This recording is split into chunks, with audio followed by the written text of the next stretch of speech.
C that you talk about is concerned citizens.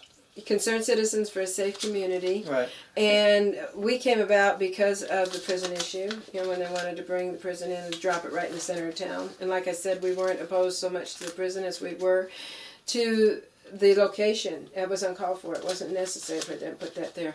But then that was going to make money for Utilities, Inc., which everybody loves, because they were going to get to do all the infrastructure all the way from, the Right, prison putting water all lines down. in, sewer Yeah, lines boy, in. what a farce that turned out to be when the road fell in for a year. And I don't think we still have ever gotten our money back from No, I them. haven't. Even though I've we've asked gotten a about it. We haven't judgment, gotten I don't any. think we've gotten anything. And it will have to be pursued, I'm sure. But there's still files missing. I mean, Angela has cases she can't find the files for because they've been missing from Coonsey's regime, right? But she is willing to sit down and talk to people. She feels just like us. She's not above everybody, She's not up there to be a dictator and arrest everybody. Sharon's the same way. I mean, I think that's because we pretty much started them out right during the campaign season. We all made them sit down. We said, Yeah, she came and talked to me at length. I was sitting in the campaign tent. She came over and introduced herself. I didn't know her from who she was, And of course, I start digging in. Who are you? What do you think about this? What do you think about that? And I was pretty impressed for somebody that's never been a DA before. Mm-hmm. And then again, it's like, and believe me, it's time for change. We got to do something here. Mr. Coonsey has not made it easy for her to. Brian's a likable guy. I will say Brian Coonsey's a likable guy. He's a good family man and everything. But he just got too big for his britches, and and he forgot where he could be funny at times. He's we a went to likable dinners guy. or something. But it's not about to me in politics. I will fight you tooth and nail and scream at you at a meeting, and it's never personal. I don't know how you feel about that, Donna, but I don't take things personal. I know people talk about me behind my back all the time, and that's just the way life is when you get out involved with the community.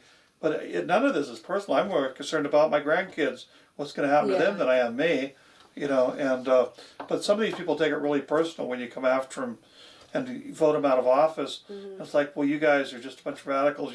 It was never about that. It's about it's about the people. Like Amy Rich is a friend of mine. She was on the town board and helped me a lot during my Christmas dinner I put on. Good. And her husband, I like them both. And that's one of the things. A lot of people thought Amy Riches was nuts, which she isn't. But Amy Riches would never vote if it wasn't something that the people wanted. And I think that's something that's a trait that more politicians need, is that they need to. There goes my phone. They need to know what the people care about, and if they think there should be some other way of going, then explain that to the people and get the people to back them before they actually step up and vote a certain way, and not come into office and sit up like Brian Coonsey did or the town board did, and then start dictating to us how they believe we should have things. Well, we are the citizens. We're the people here.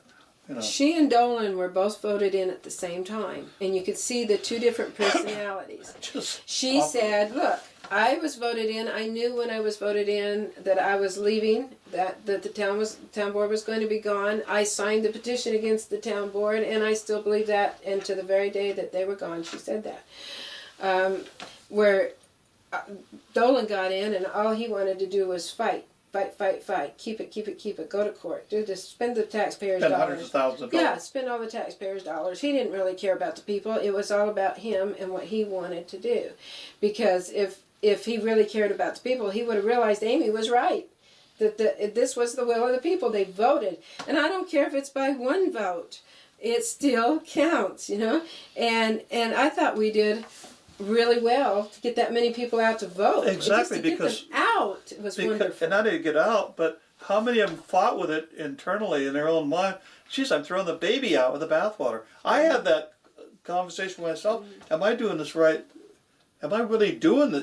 What's the moral thing to do here? And I had to say, well, yeah, because sometimes you have to destroy something because you just can't rebuild. It's beyond rebuilding the way it is. There's no way to pasting it back together. You have to start over again, and that's the way that was. But so what a contrast of the way people manage our affairs here. And I had the same I had the same battle from within.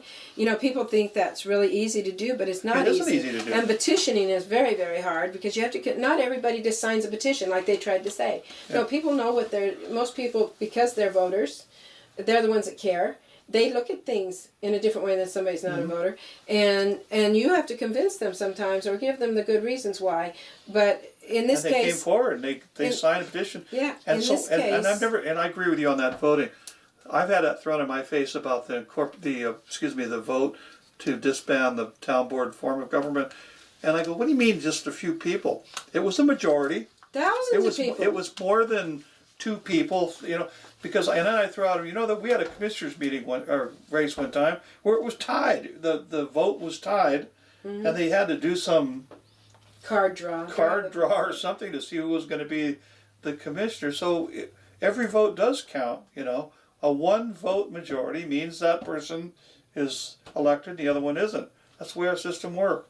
And so when you have a petition drive, the people vote that way. That is the majority. And I would say more people were so fed up that they probably would have come and voted, just didn't even bother to go vote. Well, there were over They were just so mad about there the were whole over thing. 7,000.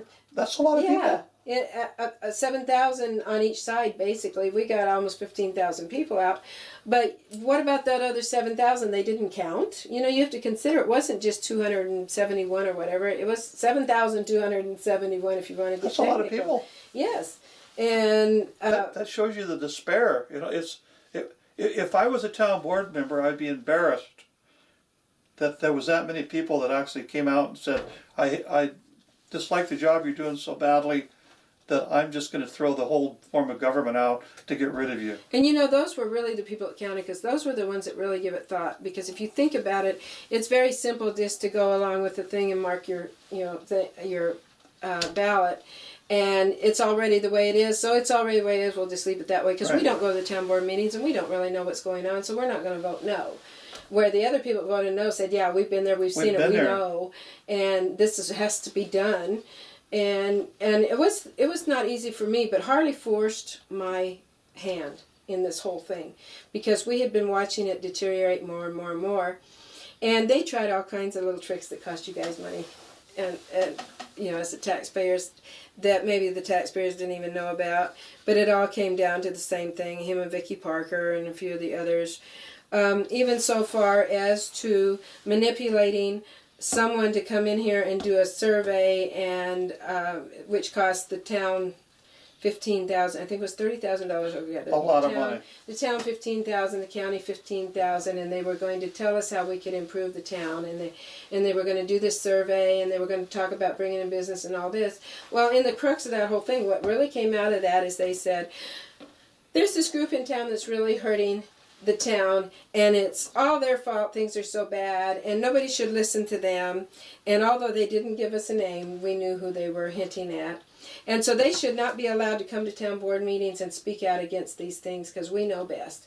And so that's what it was all about. It was trying to condemn the people that were coming to the town board meetings, that were speaking their piece on each item, when they were trying to put, you know, the lettuce factory out here for one guy, which actually I found out later was basically he was from Israel and he needed to have jobs for his family so he could bring them over here. So he's gone into town into giving him 80 acres of our prime park property to grow lettuce on. Grow to bring phonics? to bring his 12 people over here.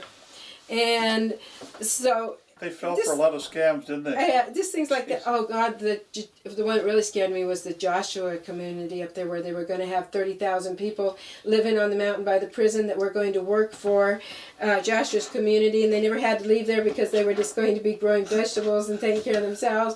And I think, oh my God, water. You know, that was my first thought: is what are we going to do for water for 30,000 people crammed on a few acres? What about the blueberry plant, blueberry farms? Oh, that scared me. That was another. It's just it was a never-ending. Absolutely. Stream of, I just call them lame brain ideas. Well, and the contour situation where everybody I talked to, even me, you could smell the scam coming, and I'm just going to call it that, just like a mile away. And these people were falling for this. It's like anybody with common sense would have known that was the wrong way to go. Tank I think that's tank what battlefields, and we're going to go ride a tank in the middle of a 120-degree desert in the summertime. Boom, it was boom. It was amazing. Can you imagine? But you know what I believe is that the people that are concerned citizen, all citizens, I mean everybody should be a concerned citizen for one thing. So there's been purposely a stigma applied to the people that belong to that, where if you go up on Emory Street, there's something wrong with you to go up there to the meetings and attend them. And granted, there's some people in there that are pretty far out. But I believe the basic goodness of people here, that we can come together and come with a different paradigm of what Pahrump and Nye County is, and we can get those jobs. We can take a look at education. How come Johnny can't read? Basic question. Well, all the excuses. No, wait a minute. All we care about is what we saw about the test scores, and that we know the kids aren't getting educated. Let's cut all the BS out of here. Why is that? What do we need to do? But I think we can, as concerned citizens, come together. Business leaders shouldn't be afraid to come up to a concerned citizen meeting. Unless they want to pick a fight or something. Yeah, but let's come in. Let's Donna start for 2015 forward a new conversation about what is Pahrump. It can't. I don't believe it can stay the way it is. And I agree with you. I wrote yesterday in an article. I said you're watching a ghost town appear before your very eyes. We're going to be another Goldfield if we don't turn this around. And it has happened. More than one town throughout history has just devolved into nothing because there's no more services. There's no more reason. There's no more reason to even exist as a business and then when there's no reason to exist to live there. There's no reason to exist to have a schoolhouse there. There's no more reasons for this. It brought everybody together back when it was formed to begin with. So I think we need to reinvent it, and we can't. The commissioners, I don't think they all get it. It's not really our job to bring jobs. It's our job to clear the path for jobs to come in, and that's why I'd like to do away with zoning and planning to a certain extent, or reorganize. But what the town was trying to do was private-public partnerships, where all the taxpayers were going to foot the bills on their assessment tax. And they thought they could raise their taxes. Well, there's a cap. You can only raise them to a certain extent anyway. But every one of these was going to be government projects funded by assessment tax. And the government was going to have their hand in there to control it, which is, progressive. That's the way the Progressive Democrat Party works, which is under the Obama administration. But what happened was it got so bad, with this survey they did, it went to their head. And then they said, okay, well, we came to the meeting one night and they said, you can no longer speak at the meeting on issues. You got to speak it before the meeting or after the meeting on the public comment. That's what chased me out of it. Yes, and I quit coming. I always spoke on almost all, anything significant I spoke on. And so I'm looking and I have like 10 items here I want to speak on. And at 11 o'clock tonight. Yeah, and so I said to them, okay, do I get 3 minutes for each item? Can I sit here for half an hour and talk because you're cheating me out of my time if you don't give me 3 minutes for these 10 items? I said, and then I have to speak after the meeting because there's going to be issues come up during that item that I'm not going to be able to address here, and I have to wait till then to address it.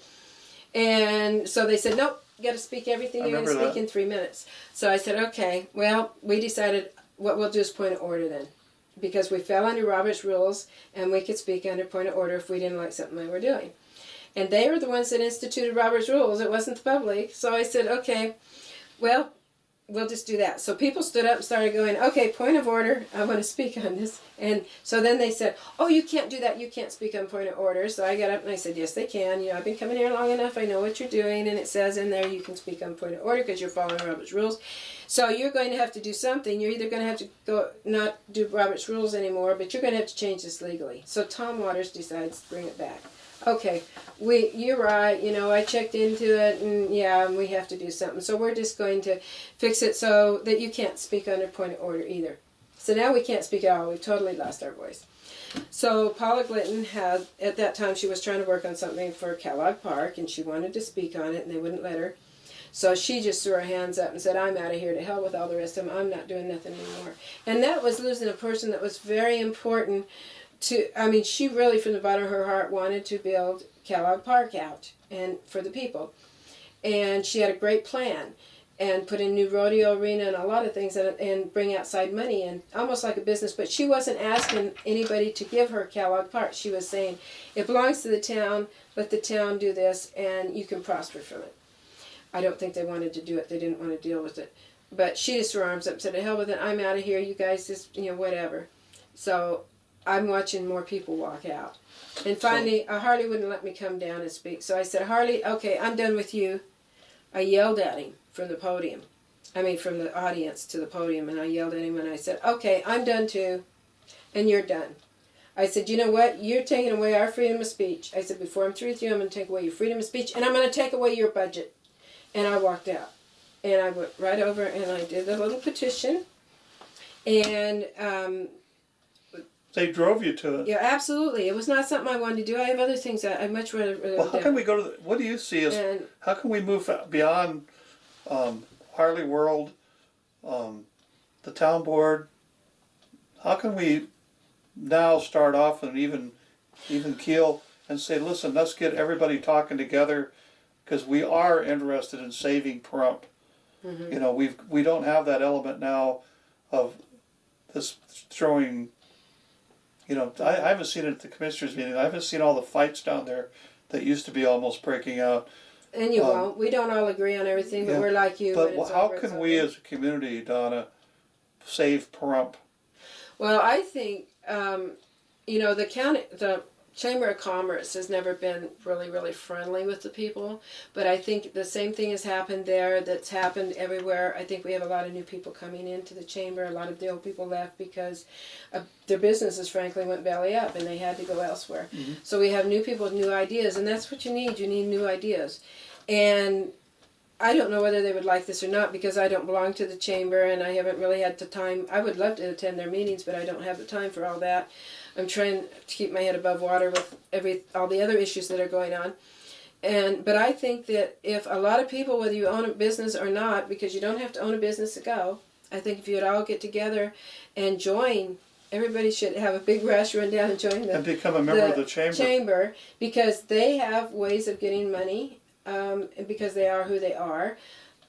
So they have some pull in a lot of areas where normal citizens don't have. You already have things that are established, and they have a really good woman running this. I was really surprised that Sally Kerr has taken over. I haven't met her yet, but well, I should. I just met her at the last meeting because I'm also a liaison on Me Who Does Nothing. I'm also the liaison, and I asked for it, on the Arena Committee and on the Lands Committee. And so I met her at the Arena Board, and they kind of bleed over into the Lands Committee, also the same people, because it's all about horses and using land. Our rural environment. Yeah. We got to keep our rural environment, regardless of where we go. Yes. We're a rural community. And I'm surprised because she was one of those people. She actually has a little ranch, a little farm kind of. She has some cows and I don't know what all animals, but chickens and stuff like that. And she's been here a long time. So I thought, oh, this is pretty ideal, because I was kind of standoffish about them coming forward and wanting to do the Fall Festival, because I can remember the last time that happened, and the town board then had thought about giving it to the Chamber, but I don't think that they were ready for it. They just didn't have the people in there that they needed to have. So I would suggest that everybody that can, and I'm just going to put this out to an email, go to the Chamber and sign up. I don't know what it costs per year. It might be a little expensive, but even if they don't do that, you can say, I can't afford to sign up, but I'd love to volunteer for this event or that event, or like the Bloom Festival or whatever. I would like to go and set up a thing in the park, and it's more or less about networking and volunteering, and not only getting yourself involved, but your family, like I said.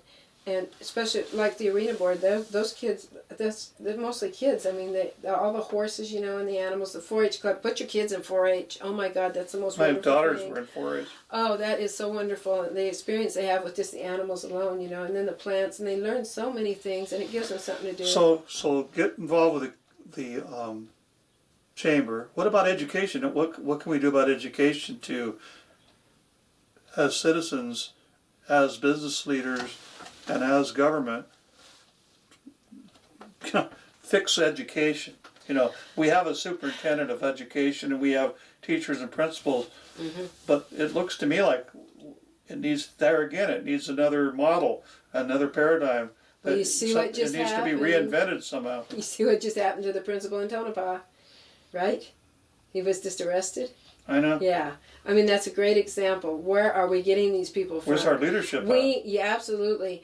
You know, I'm kind of beyond that in age because my kids are no longer in school, but I do me either, have but I still want to save grandkids. education. And I have grandkids and I have great So what grandchildren can we do? coming up. How can the commission, how can the business community, how can community leaders now focus on education, bring them in, say, listen, we are not going to continue to read these stories in the paper about failing schools and poor personnel decisions.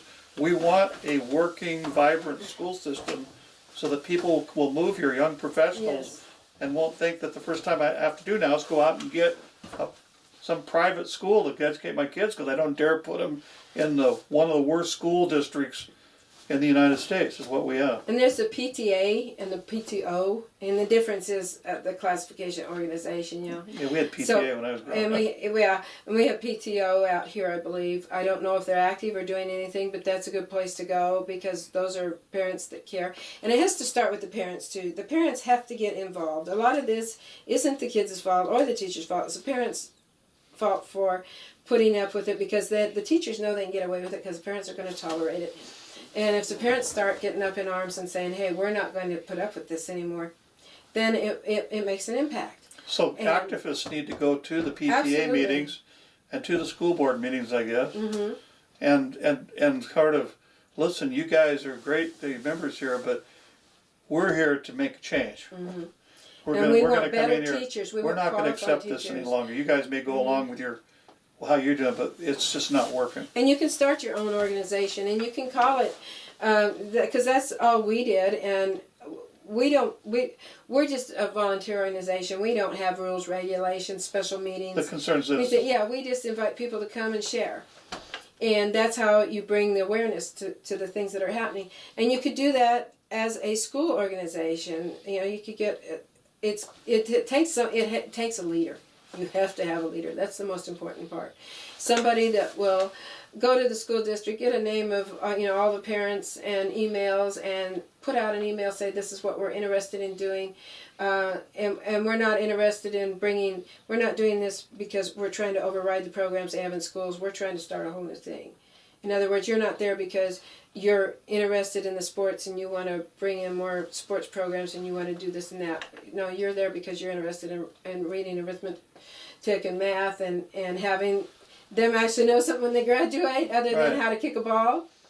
I'm not a big fond person of sports. I think that sidetracks a lot of the kids. I kind of, recess. We had recess. That was all we needed. You know? That's all we ever had. And I was glad to see, actually, physical ed at one time went away. They're trying to bring it back. I mean, I think they used that money to put into sports. I don't see kids climbing trees. I was, not everybody can compete. Like in PE, for instance, it was very hard on me to compete. That was not my thing because I was long-legged. And I could not do a lot of these things these little short-legged people can do, like jump over horses and whatever. So in a lot of cases, I got left out because I couldn't do the things they did. And so I don't think that's really important. That was not important to my education. I took home ec. That's something I think is missing. They gave us in those days home ec. And oh my God, I learned wonderful things from there. Right. I learned how to cook and sew and use a sewing machine and babysit and just all these things. They just taught us the basics, but it was enough that I can cook a good meal nowadays. I have people in my family, young people in my family, that can't cook.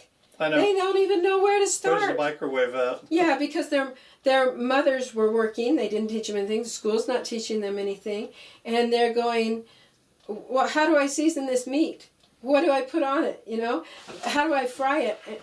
And those were things we learned in home ec. Yeah. And for boys too, not just girls, but boys. Look at the parenting classes. Look at the curriculum we do have, and maybe what can we focus on and evolve in the curriculum of the school district that makes sense. Yeah. That some programs make sense. Parenting. Well, I'm going to have to wrap this thing Yeah, up. parenting would be a great one. I think they need to teach parenting. I'm telling you, this is episode 16, and I've never had a far-reaching episode like this before because it's and really you been. actually got to talk. Yeah, I've got a lot of work ahead of me to edit this, but I hope the camera's still running. I haven't even checked on it for a minute, but I'm really glad you came, Donna. I don't, Anytime. I don't have a problem with updating people. because I want to move forward with these conversations, not about bitching about stuff.